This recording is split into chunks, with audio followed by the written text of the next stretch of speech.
გამარჯობა, ეთერშია ქრონიკა 14 საათზე, მე ჟურნალისტი ნათია სონღულაშვილი ვარ. უცხოელი პატრონების მიერ მართული ოპოზიცია და მორიგი აღიარება ლელოსგან. ტიმერმან გეითის საქმე, მორიგი სკანდალი ბრიუსელში.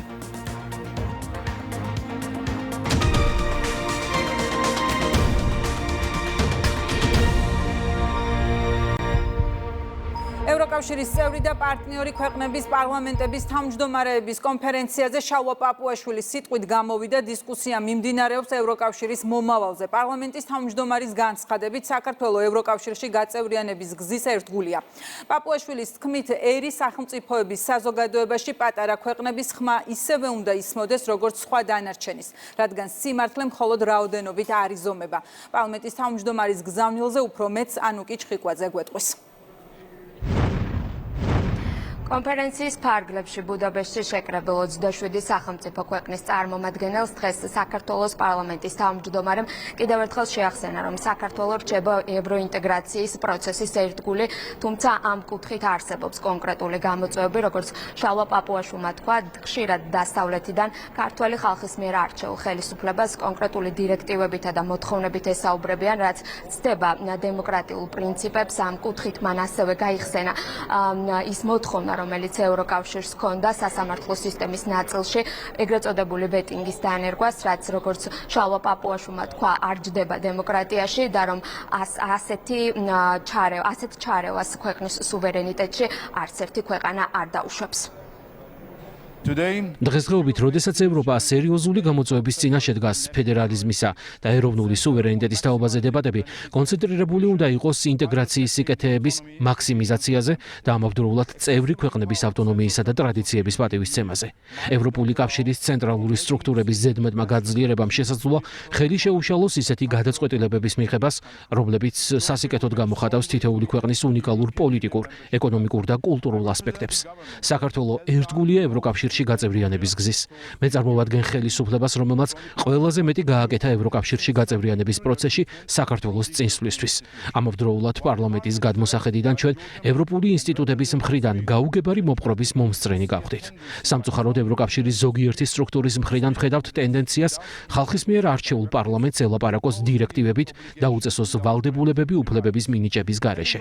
ვალდებულებების ქონა ხმის უფლების გარეშე, განსაკუთრებით ევროკავშირის იმ ინსტიტუტებში, სადაც საქართველოს ჯერჯერობით არ არის წარმოდგენილი, არ შეესაბამება დემოკრატიული პლურალიზმის პრინციპს, რომელზეც დგას ევროკავშირი. ევროკავშირის ცენტრალიზებული სტრუქტურა ზოგჯერ ისეთ პირობებს აწესებს, რომელზეც თავად ევროკავშირი ვერ თანხმდება. ამ პრაქტიკის ერთ-ერთ მაგალითს წარმოადგენდა საქართველოსადმი მოთხოვნა შეექმნა მოსამართლეების კეთილსინდისიერების შემოწმების ექსტრაორდინალური სისტემა, რომელიც ვეტინგის სახელითაა ცნობილი და უცხოელი აქტორების მიერ უნდა ყოფილიყო განხორციელებული. ეს სისტემა დანერგვის შემთხვევაში შეეწინააღმდეგებოდა დემოკრატიის მთავარ პრინციპს, რომლის მიხედვითაც ძალაუფლება ხალხისგან მომდინარეობს. გამოდიოდა, რომ ხელისუფლების მთლიანი შტო დაკომპლექტებოდა უცხოელი აქტორების მიერ, რაც ეროვნული სუვერენიტეტის არსს ეწინააღმდეგება. მე ეჭვება, რომ ევროკავშირის რომელიმე წევრი სახელმწიფო თავის სუვერენიტეტში ასეთ ჩარევას დაუშვებდა. დემოკრატია გულისხმობს მსჯელობას და არა იძულებით თავს მოხვებას. კონსენსუსი უზრუნველყოფს გადაწყვეტილებების კოლექტიურად მიღებას, ყველა წევრი სახელმწიფოსა და პარტნიორის ინტერესებისა და გამოწვევების პატივისცემის საფუძველზე. ეს ასევე ნიშნავს ევროპას, სადაც გადაწყვეტილებები მიიღება არა მხოლოდ ცენტრალიზებულ ორგანოებში, რომლებიც პირდაპირ წესით არ არიან არჩეულნი, არამედ უფრო და უფრო ახლოს ხალხთან. ამ მხრივ, კარგი იქნებოდა უფრო კრიტიკული თვალით შეგვეხედა მიმდინარე დისკუსიისთვის, რომელიც მიზნად ისახავს კონსენსუსზე დაფუძნებული გადაწყვეტილების მიღების პრინციპის შეცვლას უმრავლესობით გადაწყვეტილების მიღების პრინციპით. ერი სახელმწიფოების საზოგადოებაში პატარა ქვეყნების ხმა ისევე უნდა ისმოდეს, როგორც სხვა დანარჩენის, რადგან სიმართლე მხოლოდ რაოდენობით არ იზომება. სუვერენიტეტი და ეროვნული ინტერესების დაცვა ეს იყო მთავარი გზავნილი, რითაც დღეს მასპინძელი ქვეყნის პრემიერ-მინისტრმა კონფერენცია გახსნა. ვიქტორ ორბანმა აღნიშნა, რომ მსოფლიოში დაწყებულია ცვლილებები, რომ შტატებში ახლა სხვა პოლიტიკური ქარიქრის, რაც მსოფლიოს რეორგანიზაციას ნიშნავს, თუმცა როგორც თავად თქვა, ევროპა ახლა ამ ცვლილებებისთვის მზად არ არის. მან ასევე ისაუბრა ჩინეთსა და ინდოეთზე, თქვა, რომ ეს ორი ქვეყანა წარმოადგენს ეკონომიკურ ჰაბს, მსოფლიო ეკონომიკურ ჰაბს, რომლის უკანაც არის მსოფლიო ეკონომიკური ბაზარი და ამ კუთხით ამ ქვეყნებთან თანამშრომლობა არის მნიშვნელოვანი. მან ასევე ისაუბრა სანქციებზე, რომელიც რუსეთს დაუწესეს და თქვა ის, რომ სანქციებმა ვერ გაამართლა და რუსეთის ეკონომიკა ამ კუთხით ვერ ჩამოიცალა. ამერიკის შეერთებულ შტატებში ახალი ქარიქრის პროგრესული ლიბერალიზმის პროგრამა ჩავარდა და ის შეცვალა პატრიოტულმა პოლიტიკამ. ეს ცვლილება არ არის მხოლოდ შიდა პოლიტიკური განვითარება შეერთებულ შტატებში.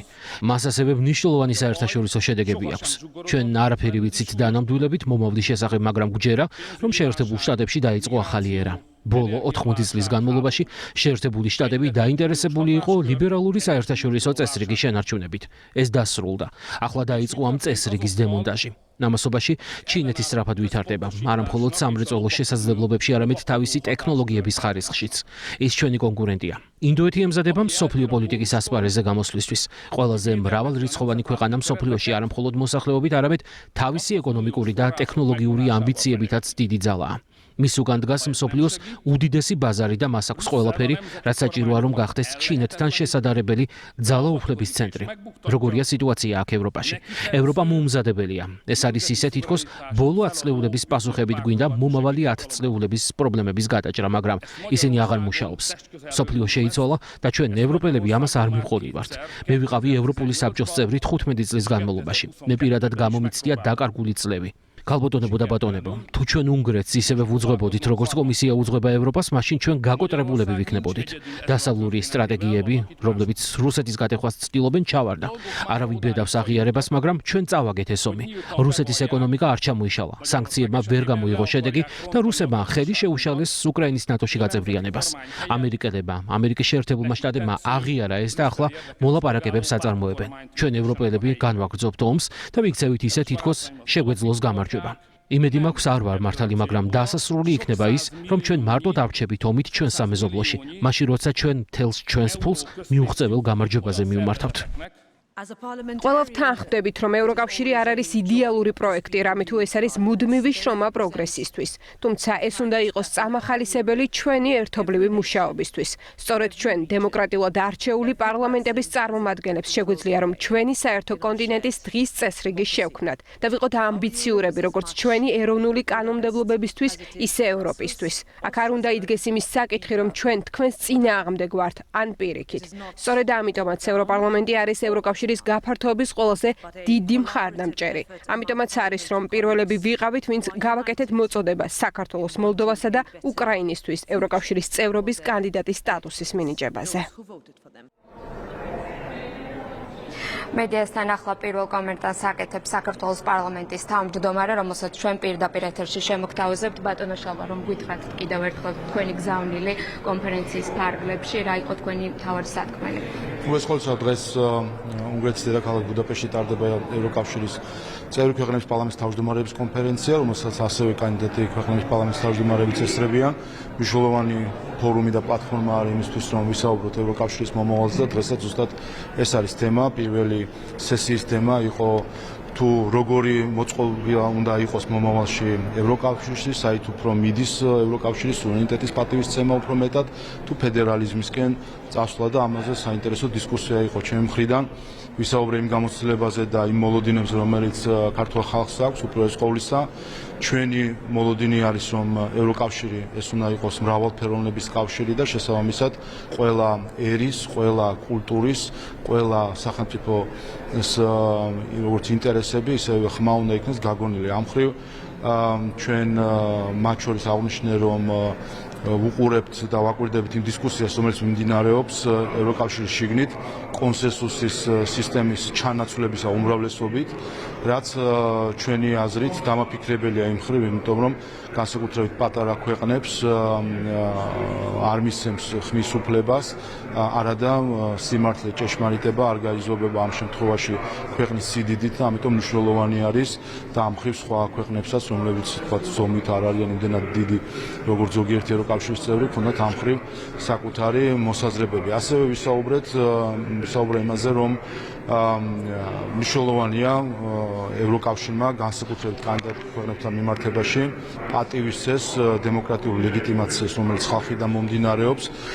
საქართველოში ქართველი ხალხი განსაზღვრავს მისი სახელმწიფო შტოების შემადგენლობასაც და მოწყობას. ამ მხრივ ვისაუბრე ეგრეთ წოდებული ვეტინგის სისტემის თავსმოხვევის მავნე მცდელობაზე, რომელიც თავის მხრივ გულისხმობდა, რომ ქართულ ხალხს მისი ერთ-ერთი შტოს სასამართლო ხელისუფლების ჩამოყალიბება უნდა დაეთმო უცხო ქვეყნის წარმომადგენლებისთვის და ამ მხრივ ესეც თავის მხრივ ეწინააღმდეგება სუვერენიტეტის პრინციპს და არ მგონია რომ ევროკავშირის რომელიმე წევრმა ქვეყანამ მისცეს შესაძლებლობა სხვა წევრ ქვეყანას ან სხვა ინსტიტუციას ჩაერიოს მისი ქვეყნის ერთ-ერთი სახელმწიფო შტოს ჩამოყალიბებაზე. ასე რომ ამ მხრივ შევეცადეთ რომ ჩვენ ეს აქცენტები ამ აქცენტებისთვის გაგვსახავს. გამოსვლისას რობერტ მეცოლამ თქვა რომ ევროპარლამენტი მზად არის მხარს უჭერს აქტიურ მხარდამჭერიანი გაფართოების პოლიტიკის და მან სწორედ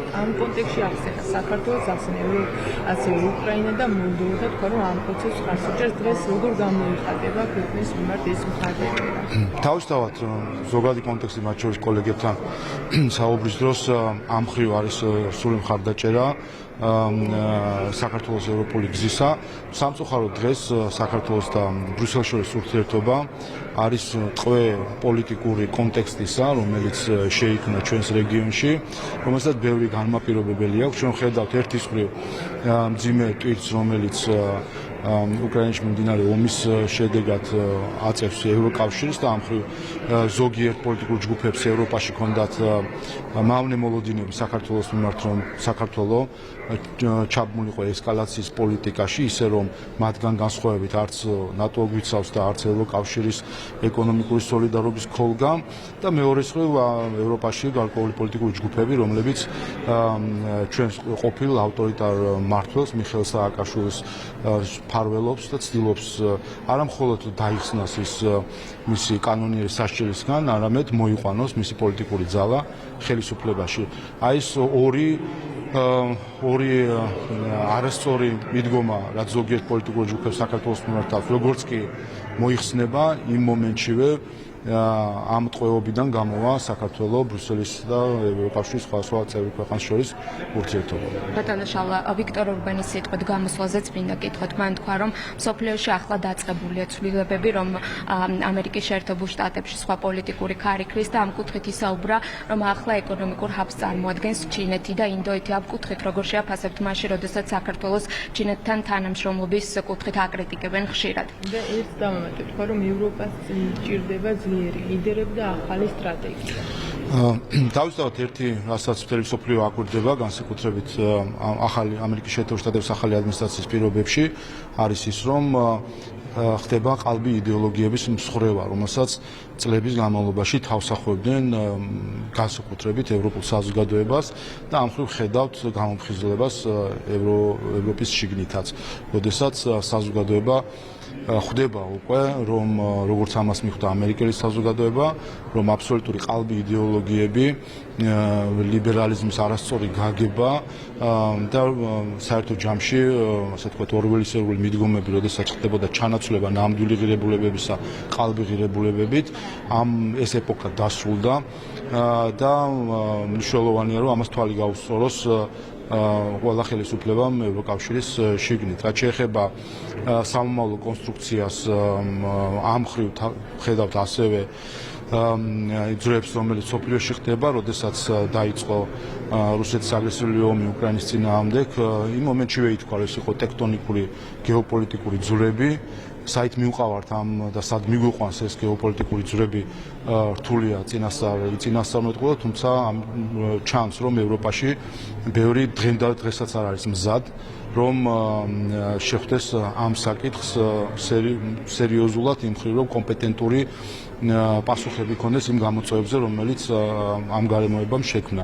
ხედავთ ძალიან ზედაპირულს, ზოგიერთ შემთხვევაში თავქარიან პოლიტიკას და მიდგომებს ზოგიერთი ევროპელი ლიდერის მხრიდან, და ამ მხრივ დასაფასებელია რა თქმა უნდა პრემიერ-მინისტრ ორბანის მოწოდება მათ შორის დღეს ამ ფორუმის წინაშე, რომ სრული პასუხისმგებლობის და გააზრებით მიუდგეს ყველა ხელისუფალი და რაც მთავარია საკუთარი ხალხის ინტერესებიდან გამომდინარე მიუდგეს იმ გეოპოლიტიკურ გამოწვევებს, რომელიც ბოლო 3 წლის განმავლობაში წარმოიშვა. ბატონო შავა, ევროპის დღეზე ჩვენ ნახეთ, რომ ჩვენს კოლეგას თავს ხარისხა კრემლიდან დაფინანსებული ელენა ხოშტარია ამ დრომდე დუმს ამ საკითხთან დაკავშირებით საელჩო როგორც ბრიტანეთის ასევე ევროკავშირის წარმომადგენლობა ჩვენ გვახსოვს რომ რამდენიმე კვირის წინ მათ შორის ბრიტანეთის ელჩი მედია სტანდარტებზე საუბრობდა საქართველოში. თქვენი პასუხი რა იქნება და როგორ შეაფასებთ?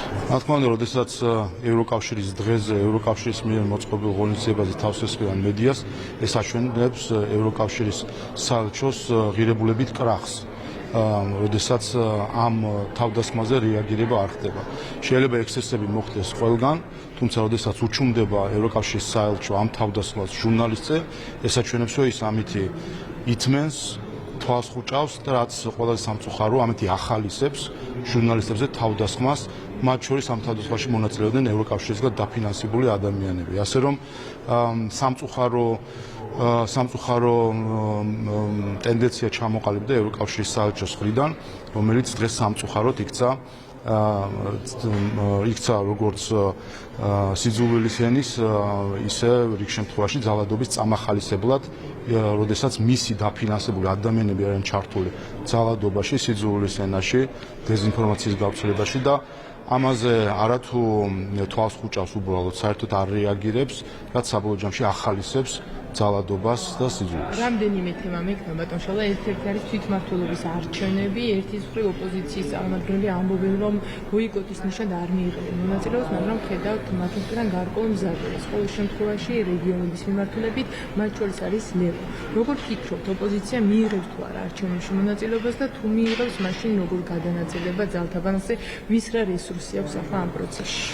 მე როგორც ვაკვირდები ლელომ და პარტია საქართველოსთვის უკვე დიდად აღარც ცდილობენ რომ ასე ვთქვათ მოიტყუონ ადვილად თვითმმართველობის არჩევნებში მათი მონაწილეობა არ მონაწილეობის საკითხებზე, განაცხადეს პირდაპირაც რომ ბოიკოტს არ უცხადებენ, ასე რომ კარგია თუ საბოლოო ჯამში ამ ტყუილს თავს დაანებებენ, უპირველეს საკუთარ ამომრჩეველს ატყუებენ, თავს ჟანადარკად აჩვენებენ სინამდვილეში, ჩვეულებრივად იყურებიან პოლიტიკური თანამდებობისკენ, რა შეიძლება მოიპოვონ ადგილობრივ თვითმმართველობის არჩევნებში. ასე რომ საბოლოო ჯამში მათი გადასაწყვეტია მთავარი. ჩვენთვისაც არის მნიშვნელოვანი, რომ ჩვენ საზოგადოებას, მათ შორის მათ ამომრჩეველს პარტიები არ ატყუებდნენ და ამ ტყუილს რაც უფრო მალე დაასრულებენ და თუკი გამბედაობა აქვს, თუ პირდაპირ თქვან და თვალში ნაცარი არ აყარონ საკუთარ ამომრჩეველს, ეს რა თქმა უნდა მხოლოდ კარგი იქნება. მეორე მხრივ მე ზოგადად მივესალმებოდი, რაც უფრო ნაკლები ექსტრემისტული პარტია მიიღებს მონაწილეობას არჩევნებში, მით უფრო კარგი, ეს ექსტრემისტებს არაფერი ესაქმებათ როგორც პარლამენტში, ისე ადგილობრივ თვითმმართველობაში. ასე რომ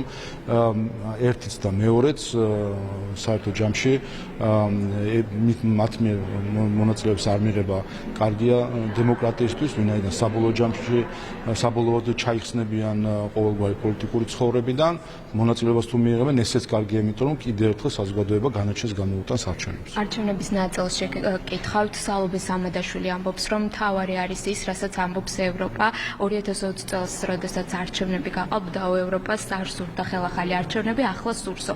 რატომ არის ოპოზიციისთვის საკუთარ ამომრჩეველზე მნიშვნელოვანი ევროკავშირის ნათქვამი და აი არჩევნების გაყალბების ნაწილშიც რომ შეაფასოთ მისი პოზიცია? საერთო ჯამში ეს აჩვენებს ერთ რამეს, რომ მთლიანი ოპოზიცია შეკრული არის, ოპოზიცია შეკრა ერთმა გამონათქვამა, ცალფეხზე დგომა, რომელიც ასე კარგად მოერგო ჩვენს რადიკალურ ოპოზიციას. ცალფეხზე დგომა არის მათი წესი და ნირი. სინამდვილეში ეს არის ხალხი, რომელიც ვერ გამოვიდა საბჭოთა აზროვნებიდან და ზუსტად ეს არის მათთვის, მათ უბრალოდ მოსკოვი ჩაანაცვლეს ბრიუსელით ან სხვა დედაქალაქით, როგორც საბჭოთა კავშირის დროს ელოდებოდა ზოგიერთი ინსტრუქციებს მოსკოვიდან, ახლა ელოდებიან ინსტრუქციებს ბრიუსელიდან. ეს არის სინამდვილეში 21 საუკუნეში საბჭოთა მენტალიტეტის ხალხი არის რადიკალურ ოპოზიციაში, რომელსაც აქვს ჩვეულებრივი ცალფეხზე მდგომი მონური მენტალიტეტი. ასე რომ ამას ხედავს ჩვენი საზოგადოება და იმიტომაც არიან ისინი მუდმივი ლუზერები არჩევნებში. გითხავთ მე დაპირისპირებაში, რომელიც იკვეთება ოპოზიციაში, რამდენიმე დღის წინ მოხდა დაპირისპირება, როდესაც ნაცმოძრაობის წარმომადგენელი გააძევეს აქციიდან, ბანერი დაახიეს თავზე, ეს რეალურად ამ პროცესებში როგორი არის ნაცმოძრაობის როლი, მათ შორის სააკაშვილის როლი და ზოგადი კონტექსტი ოპოზიციის. მე მივესალმებ იმას, რომ სააკაშვილის ბანერი გამოჩნდა ამ აქციებზე, დიდი ხანია მე მოუწოდებ ამგვარი ღონისძიების მონაწილეებს თქვან, ვის მისცეს ხმა. აი გამოვიდა ნაცების ნაწილი და თქვენს ვის მისცეს ხმა. აბა სხვა იმას თქვენთ, ვის მისცეს ხმა. საქმე იმაშია, რომ დღემდე არც ერთ მონაწილეს არ უთქვამს ვის მისცა ხმა, იმიტომ რომ ცხენია. რა თქმა უნდა, სირცხვილია, როდესაც ხმა მიეცი ნაცმოძრაობას, გვარამიას, ლელოს, გახარიას, როცა ხმას აძლევ ნაცებს, მოღალატეებს, ადამიანებს, რომლებსაც წამების სისტემა შეგვიძლია, ეს როგორ შეიძლება ვინმესთვის საამაყო იყოს. ამიტომ კარგია რომ გაბედეს ახლა უშუალოდ პარტია ნაციონალურ მოძრაობის ამ მრჩევლებმა და თავის იდენტიფიცირება მოახდინეს, ახლა სხვებსაც მოუწოდებ გვერდზე გადადონ ჯო უილსონის და სხვისი პლაკატები და დაიჭირონ იმ ლიდერების პლაკატები, რომელსაც მათ ხმა მისცეს. რატომ ცხენიათ ამ ყველაფერს? იმიტომ რომ სამარცხვინო არის, რა თქმა უნდა, სამარცხვინო იქნება, როდესაც ისინი აღიარებენ სინამდვილეში რა არის მათი ღირებულებები. იმიტომ ამით ხო აჩვენებენ ადამიანი, რომელსაც გვარამიას მისცა ხმა, იმ ღირებულებებზე როგორ უნდა ილაპარაკოს. ადამიანი, რომელმაც ლელოს დადასტურებულად თაღლითების პარტიას, დადასტურებულად პარტიას, რომელიც მილიარდ ნახევარის წართმევას ცდილობდა თავისივე ამომრჩევლის ჯიბიდან, რო იტყვის რომ ამათ მიმეცი ხმაო, როგორ შეიძლება ეს მიმეცი საამაყო იყოს და როგორი შეიძლება ეს იყოს, არ იყოს სამარცხვინო, როდესაც ადამიანი იტყვის რომ გახარიას მისცა ხმა, რომელმაც აღიარა ფაქტობრივად საგამოძიებო კომისიაზე, რომ უცხო ქვეყნის ელჩის მითითებით გადადგა უმაღლესი პოლიტიკური თანამდებობიდან. ასე რომ ყველამ კი არ იჩხუბონ ვისი პლაკატი უჭერს, ყველამ დაიჭიროს და უნდათ გულზე დაიკიდონ თავისი ლიდერების პლაკატი და დაგვენახონ ერთი ვინ არიან. ჩვენ ვართ აქ ქართული ოცნება. აქ არიან ქართული ოცნების აღმომჩენელი და დაგვენახონ ისინი ვინ არიან, თუ კი არ ცხენიათ საკუთარი არჩევნებს. ბატონო შალვა, ევროპარლამენტში კონკრეტული პოლიტიკური პარტია ითხოვს სპეციალური საგამოძიებო კომიტეტის შექმნას არასამთავრობო ორგანიზაციების არაფორმალური გავლენების გამოსააშკარავებლად. ეს მაშინ, როდესაც საქართველოს ბრიუსელი გამჭვირვალობის კანონის მიღებისთვის აკრიტიკებდა. როგორია თქვენი შეფასება ამასთან დაკავშირებით? რაც არ უნდა ჭირი მალოთ, ჭირი თავს არ დამალავს და ეს ჭირი გამოავლინა ამერიკის შეერთებული შტატების ახალმა ადმინისტრაციამ, როდესაც ამხილა USAID-ის და სხვათა თაღლითური სქემები, რომლითაც ფინანსდებოდა პროპაგანდა, დეზინფორმაცია, დემოკრატიისთვის ძირის გამოთხრა და რა თქმა უნდა ეს თუ კი ამერიკული დაფინანსება იყო ამ სენით შეპყრობილი, აქ თავისთავად იგულისხმება აპრიორი უკვე რომ ევროპული დაფინანსება ზუსტად ამ სენით იქნება და შეპყრობილი. სამწუხაროდ ამაზე თვალს ხუჭავენ, სამწუხაროდ ევროკავშირის საელჩო საქართველოში ნაცვლად იმისა, რომ აქედან დასკვნები გამოიტანონ და გახდნენ გამჭვირვალენი ქართული ხალხის მიმართ, არათუ თვალს ხუჭავენ, არამედ უბრალოდ აიგნორებენ ამ საკითხს და უფრო კიდე მეტად გამჭვირვალე დაფინანსებია. სულ ახლა ნახეთ საფრანგეთის საელჩომ ნაციონალური მოძრაობის ლიდერებს მისცა ფული და ქართულ ხალხს გვეუბნება რომ უნდა დახაზონ ტურისტული მარშრუტები. მე ხა ამ ასეთ რაღაცებს ვინ დაიჯერებს და როდესაც კითხვები იყო საელჩოს მიერ, ნახეთ რომ დაემალნენ პასუხებს, აქეთ რო გვასწავლიან გამჭვირვალობას და გახსნილობას, თვითონ ჩაიკეთნენ, ჩაირაზნენ და სიტყვა არ გასცეს ქართულ ხალხს არ ჩააგდეს არაფრად რომ ეპასუხათ იმ ლეგიტიმური კითხვებისთვის, რომელიც არსებობს თუნდაც ამ კონკრეტული დაფინანსების მიმართ, როდესაც ექსტრემისტული პოლიტიკური ჯგუფის წევრებს მისცა საფრანგეთის საელჩომ ფული და ამით რეალურად არაპირდაპირ აფინანსებს მათ რადიკალურ ქმედებებს და ჩვენ თვალში ნაცვლად გვაყრის თითქოს ახლა ტურისტული მარშრუტები უნდა ხაზონ ადამიანებმა, რომლებიც იმით არიან დაკავებული, როგორ დაამხონ საქართველოში ხელისუფლება. მე მინდა კითხოთ ბანერზე საქართველოს მოქალაქეებმა გამოიტანეს რამდენიმე დღის წინ ბანერი საქართველო აღარ არის დაემონება, რომელიც შემდგომ ვინმე ლალი კეკუამ დაჭრა, როგორც გაირკვა ეს ადამიანი არის რადიკალური ოპოზიციის რიგითი აქტივისტი. რას ამბობს ეს ფაქტი თქვენთვის? არაფერი, რა თქმა უნდა, მონებს არ მოსწონთ მიმართვა, როდესაც მონობაზე თანხმობა არ არის. მონას ეს თვალში ეჩრება და ამიტომაც ხევს ის ვინც თავს მონად მიიჩნევს და ცალფეხზე დგება სხვების წინაშე, მისთვის ეს შემაწუხებელი არის და ამიტომაც ხდება ბრძოლა ასეთი ღირებულებების მიმართ. მადლობა. მუშაობა? მადლობა, თქვენ ისმენთ პირდაპირ ეთერში საქართველოს პარლამენტის თავმჯდომარის კომენტარს, რომელმაც კიდევ ერთხელ გააჟღერა ის მთავარი გზავნილები, რომელიც კონფერენციის ფარგლებში 27 წევრი ქვეყნის წარმომადგენელს გააცნო. კონფერენციის პარალელურად საქართველოს დელეგაცია გამართავს შეხვედრას ევროკავშირის წევრი ქვეყნების წარმომადგენლებთან. შეხვედრებზე განიხილავენ საქართველოსა და ევროკავშირის შორის არსებულ ურთიერთობებს და ამ ურთიერთობების გადატვირთვის საკითხს. ეს იყო პირდაპირი ჩართვა უნგრეთიდან და ანუკი ჩხიკვაძე.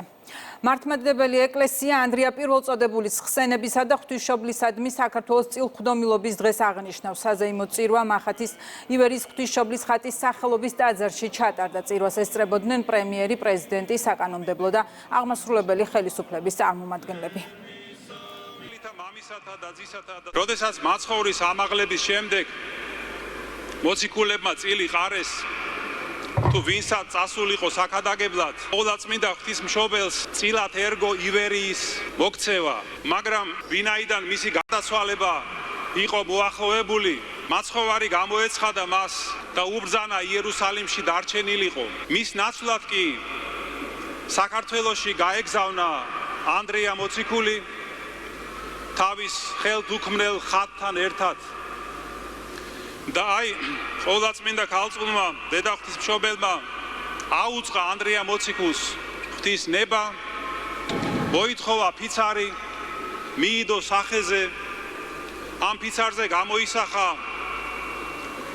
ღვთისმშობელი ღრმა იესოთი, მან უთხრა ანდრია მოციქულს, რომ ეს ხატი იქნება ქართველთა მცველი უკუნისამდე. დღეს სრულიად საქართველოს კათოლიკოს პატრიარქი აჯილდოებს ჩვენ სასიქადულო რეჟისორს ბატონ მერაბ კოკოჩაშვილს 90 წლის იუბილესთან დაკავშირებით. ევანდელი დღე ჩემთვის არის განსაკუთრებული. ეს არის მინიშნება, ნიშანი იმისა, რომ უნდა იყოს რწმენით სავსე, უნდა იყოს სულიერებით სავსე, უნდა იყოს სავსე სიმართლით და თავდადებული შენი ქვეყნისა და შენი ხალხისთვის. უღრმესი მადლობა. მინდა სრულიად საქართველოს მიულოცო დღევანდელი დღე და უსურვო რა მადლიც აი დღეს აკტრიალებს ტაძარში. ეს მადლი სუფევდეს ყველა ქალაქში, ყველა სოფელში, ყველა ოჯახში. საწყისი შეგრძნებები არის, რომ იბერიის გაბრწყინება დაწყებულია. ძალიან მალე ყველანი ყოფილიყავით ღვთისმშობლის მადლით აღსილნი, ანდრია პირველწოდებულის მოციქულთა მადლით აღსილნი და ქრისტეს მიერი გზით. ოპოზიცია საკუთარი ამომრჩეველი არ აინტერესებს და მთლიანად დამოკიდებულები არიან უცხოელ პატრონებსა და უცხოელი პოლიტიკოსების მოსაზრებებზე. ამას სალომე კატარგეიტისა და ფაიზერგეიტის შემდეგ ტიმერმანგეიტის სკანდალები ბრიუსელში არ სრულდება. სულ უფრო აქტიურად მიმდინარეობს საუბარი გამჭვირვალობის აუცილებლობაზე. ევროპარლამენტის ორი პოლიტიკური ჯგუფი საგამოძიებო კომიტეტის შექმნის ინიციატივით გამოდის. ევროპის სახალხო პარტიის ჯგუფი კი მოკვლევა საბიუჯეტო კონტროლის ფარგლებში ითხოვს. საუბარია მილიონობით დოლარზე, რომელიც გამჭვირვალედ კონკრეტული მიზნებისთვის დაიხარჯა. ბრიუსელში მიმდინარე პროცესები ორმაგი სტანდარტის ნათელი მაგალითია. იპიპის პოლიტიკური ჯგუფი, რომელიც საქართველოს გამჭვირვალობის კანონისთვის უტევდა, ახლა თავად იბრძვის გამჭვირვალობისთვის. სოფო ბერიძე გაგვაცნობს პოლიტიკურ შეფასებებს. ახლა თბილისი მზად არის ბრიუსელს საკუთარი გამოცდილება გაუზიაროს, როგორ ებრძოლოს გაუმჭვირვალობასთან დაკავშირებულ საკითხებს. მმართველი პარტია ამბობს, რომ საქართველოსთვის მნიშვნელოვანია გამჭვირვალობა ყველგან და მთავარია გამჭვირვალობა ორგანიზაციაში, რომლის წევრობაც ჩვენი ქვეყნის მთავარი ამოცანაა. ქართული ოცნების წევრები ამბობენ, რომ პრობლემის იგნორირება გამოსავალი არ არის და რომ აუცილებელია ქვეყნებმა ამ პრობლემას ებრძოლონ და შესაბამისად მოიქცა საქართველოს, როგორც მმართველი პარტია ამბობს, როდესაც შესაბამისი კანონი მიიღო. რაც შეეხება ოპოზიციას, ოპოზიცია, რომელიც დასავლელ პოლიტიკოსებთან ერთად ქართულ გამჭვირვალობის კანონს აკრიტიკებდა და მის წინააღმდეგ აქტიურად იბრძოდა, ახლა ცდილობს, რომ ყველაფერი ქართულ მართლმსაჯულებას გადააბრალოს და საკუთარი პოზიციის გამართლება სწორედ ამ ხერხით სცადოს. როდესაც ევროპარლამენტში, ევროპულ სახელმწიფოში ამას ითხოვენ, ერთი რამ არის გარანტირებული. ნებისმიერ ორგანიზაციას, რომელსაც შეიძლება ეს შეეხოს, დარწმუნებული ვარ, რომ გარანტირებული აქვს სამართლიანი სასამართლოს იმხლება.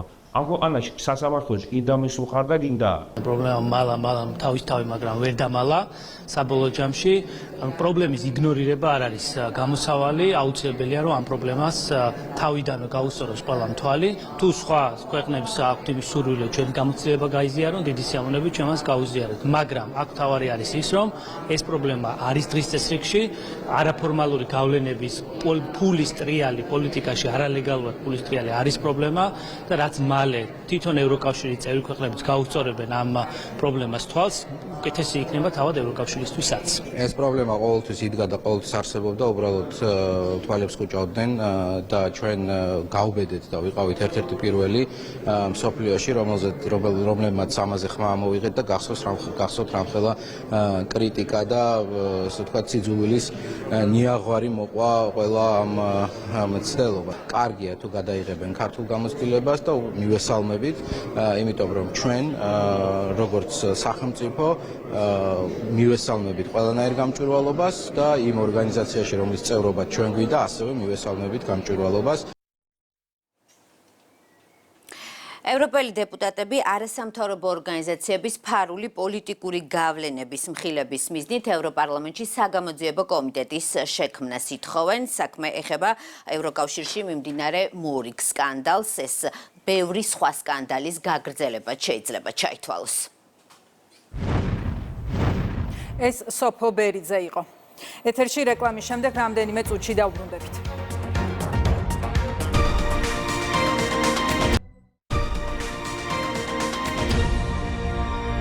რეკლამის შემდეგ ქრონიკა ისევ ეთერშია.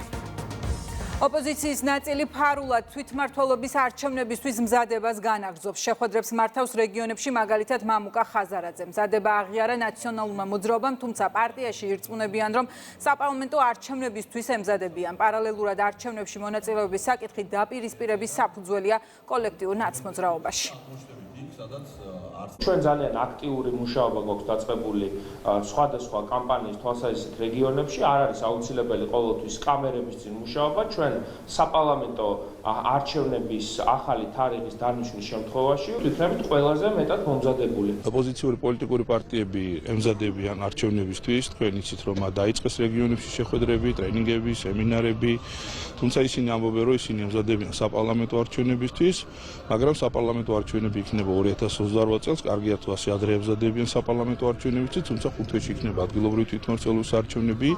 ამით დარწმუნებულია რომ საბოლოო ჯამში ოპოზიცია მიიღებს ამ არჩევნებში მონაწილეობას. ის რომ ისინი ჯერ ამას არ ამბობენ, ეს არ არის მათზე დამოკიდებული. საბოლოო ჯამში ყველა ისინი არიან დამოკიდებული იმ გადაწყვეტილებაზე, რაც არა ქვეყნის შიგნით ამ კონკრეტული რადიკალური ოპოზიციური პარტიების წიაღში მიიღება, არამედ მიიღება ქვეყნის ფარგლებს გარეთ იმ ძალებიდან, რომლებიც დავალებას აძლევენ. საბოლოო ჯამში 64-ვე მუნიციპალიტეტში ქართული ოცნება დამაჯერებელ გამარჯვებას მიაღწევს და კიდევ ერთხელ საზოგადოება შესაბამის განაჩენს გამოუტანს რადიკალებს. ეხლა აქვთ სამართლიანი რისხვის შიში საკუთარი ამომრჩევლის მხრიდან, რომელსაც ამდენი ხანი ატყუებდნენ. ეხლა იციან რომ მათ სხვა გზა არ აქვს და არჩევნებში მონაწილეობა უნდა მიიღონ, მაგრამ რაღაცნაირად უნდათ რომ დროში, ასე ვთქვათ, დრო მოიგონ და შეაგუონ თავიანთი ამომრჩეველი იმ აზრს, რომ არჩევნებში მონაწილეობა არის აუცილებელი. საქართველოს აღარავის დაემონება ბარათაშვილის ხიდზე ბანერი ორმა ადამიანმა ბასრის საგნით დააზიანა. ქრონიკის ინფორმაციით ერთ-ერთი ოპოზიციის მხარდამჭერი და საპროტესტო აქციების მონაწილე ლალი კეკუა, თუმცა ის მომხდართან კავშირს უარყოფს. მმართველი გუნდის შეფასებით ბანერის დაზიანებით კიდევ ერთხელ დადასტურდა, რომ რადიკალური ოპოზიციისთვის მთავარი გარედან მართვაა. ჩემთვის ამ წარწერაზე არავითარი პრობლემა არ არსებობს, იმიტომ რომ ამ ქვეყნის დამონებელი ერთადერთი ვინც ცდილობს ამ ქვეყნის დაჩოქებას არის რუსეთის ფედერაცია და თუ ახლა ქართული ოცნების წარმომადგენლების მიერ იყო გადმოფენილი, მე ეჭვება რუსეთის საწინააღმდეგოდ ყოფილიყო. აქ მე შინაარსზე მეტად ალბათ თავად ამ აქტის განხორციელებელი ვინც იყო, იმასთან ექნებოდათ ალბათ პრეტენზია. გაშიფრულია თავიდან ბოლომდე აი ეგრეთ წოდებული აქციის მონაწილეების და ვითომ სამოქალაქო სექტორის პროტესტი. თავიდან ბოლომდე არის დაფინანსებული სამწუხარო მოცემულობა ეს არის, მაგრამ ესეა ეს ძალადობრივი აქციები მიდიან ყველანაირ პროვოკაციებზე. ხო ხედავთ უკვე თვითონ ერთმანეთშიც ვეღარ ერკვევიან და ვეღარ თანხმდებიან რა ბანერი უნდა წამოწიონ წინ და რა ბანერი არ უნდა წამოწიონ. რაღაცებს თვითონ აზიანებენ, მერე სხვა საბრალებენ. აგრესიას ვერ მალავენ იმ განწყობის მიმართ რადიკალები, რასაც ქვია ჩვენი ქვეყნის დამოუკიდებლობა და სუვერენიტეტის გაძლიერება. და ყოველ მხრივ ცდილობენ ეს საკუთარი ნეგატიური დამოკიდებულება საქართველოს მიმართ გამოავლინონ, მათ შორის არის სწორედ აი ხალხის მიერ, მოქალაქეების მიერ განთავსებული ბანერების დაზიანება. კიდევ ერთხელ ამით ისინი საზოგადოებას ანახებენ თავის ჭეშმარიტ ნამდვილ სახეს, რომ არა ქვეყნის პატრიოტები, არამედ საქართველოს წინააღმდეგ მოქმედი ძალები არიან. ადამიანები, რომელიც თითქოს საქართველოს დამოუკიდებლობისთვის, სუვერენიტეტისთვის, თავისუფლებისთვის იბრძვიან, სინამდვილეში ასეთ ბანერებს აზიანებენ, როგორცაც მათთვის საქართველოს თავისუფლება კი არ არის თავარი არის მონობა, გააჩნია რომელი ქვეყნა. ჩვენთვის მნიშვნელოვანია ის, რომ საქართველო იყოს თავისუფალი და სუვერენული და არასოდეს გადაწყვეტილებები საქართველოს შესახებ ქვეყნის გარეთ არ მიიღებოდეს. ბრიტანეთის ელჩი, რომელიც ცოტა ხნის წინ საქართველოში მედია გარემოს უსაფუძვლო ბრალდებებით აკრიტიკებდა ქრონიკის ორ კითხვას ამ დრომდე არ პასუხობს. ევროპის დღეზე ქრონიკის ჟურნალისტის შეურაცხყოფისა და ოპოზიციის შეტევის შესახებ კითხვას არ პასუხობს არც ევროკავშირის წარმომადგენლობა. ასევე სხვადასხვა თემაზე კითხვები გვაქვს გაგზავნილი გერმანიისა და საფრანგეთის საელჩოებისთვის, თუმცა დიპლომატების პასუხი მხოლოდ დუმილია. ნორმალი სტანდარტია. ვისაც უნდა უპასუხებენ, ვისაც უნდა დაიცავენ, ვისაც უნდა გალანძღავენ. თავარი ამოცანა ზოგიერთი დიპლომატიური მისიის არის ის, რომ როგორმე გაღიზიანება გამოიწვიონ საზოგადოების გარკვეულ ნაწილში, დარაზმონ და განავითარონ შეჯახების სცენარი.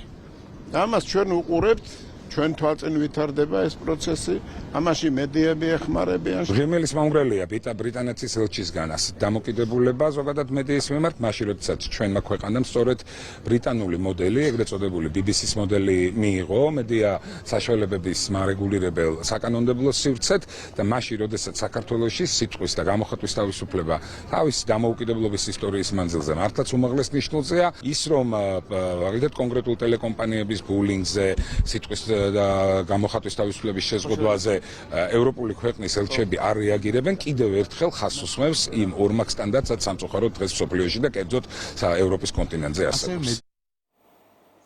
მსოფლიო ბანკის და კონკურენციის საერთაშორისო ქსელის მიერ საქართველოს კონკურენციისა და მომხმარებლის დაცვის სააგენტოს გადაწყვეტილებები ფარმაციის სექტორში საუკეთესოდ დასახელდა. დაჯილდოება შოტლანდიაში გაიმართა. საუბარია რეფორმებზე, რომელიც მაგალითად ეხება ელექტრონული რეცეპტის სისტემის დანერგვასა და რიგ მედიკამენტებზე ფასების შემცირებას. ეს იყო ძირითადად ელექტრონული რეცეპტები, ეს იყო ხარისხის სტანდარტები, ეს იყო რეფერენტული ფასწარმოქმნის შემოღება და ასევე სხვა მნიშვნელოვანი ადმინისტრაციული გადაწყვეტილებები, რამაც საბოლოო ჯამში უზრუნველყო ბაზარზე გარემოს გაუმჯობესება კონკურენციის თვალსაზრისით, ფასების კლება პაციენტებისთვის და მსოფლიო ბანკის შეფასებაშიც აღნიშნულია, რომ დაახლოებით წლიურად აღნიშნული რეფორმების განხორციელების შედეგად საქართველოს მოქალაქეებმა შეძლეს წლიურად 75 მილიონი დოლარის თანხის დაზოგვა მედიკამენტების შესყიდვაზე. რიგ მედიკამენტებზე დაახლოებით 50%-ის ფარგლებში მოხდა ფასების შემცირება. მსგავსი აღიარება ჩვენი ქვეყნისთვის არის ძალიან მნიშვნელოვანი. მეტად სასიხარულოა, რომ ჩვენი ქართული გამოცდილება ამ თვალსაზრისით მომხმარებელთა ინტერესების დაცვაზე ფარმაციის სექტორში არის წარმატებულად აღიარებული და მიჩნეული გლობალური მასშტაბით და გლობალურ დონეზე. ეს ნიშნავს იმას, რომ აქ განვითარებული პროცესები და პრაქტიკა არის სამაგალითოდ მიჩნეული ბევრი სხვა ქვეყნისთვის და ვფიქრობ, რომ ეს მართლაც ასეა, იმიტომ რომ ბევრ გადაწყვეტილებას, რომელიც აღმოჩნდა, რომ მართებულია და რეალურად დადებითი როლი ითამაშა მომხმარებელთა ინტერესების დაცვაზე ამ სექტორში, რა თქმა უნდა, ესაფუძვლება მათ შორის ის, რომ კონკურენცია სწორი მოდელით არის ჩამოყალიბება და ჩამოყალიბებული ტურიზმის ეროვნული ადმინისტრაციის საკონვენციო და საგამოფენო ბიუროს ორგანიზებით თბილისში სამიტი მიმდინარეობს. საქართველოში იმყოფება 50 მაღალი გაყიდვების საერთაშორისო ეგრეთ წოდებული ბაიერი, ცენტრალური და დასავლეთ ევროპის სამიზნე ბაზრებიდან და სერვისის მიმწოდებელი 40 კომპანია. საერთაშორისო კომპანიების წარმომადგენლებს ხვდება ტურიზმის ეროვნული ადმინისტრაციის ხელმძღვანელი. ევროპული კომპანიების წარმომადგენლებისთვის მოეწყობა გაცნობითი ტურები.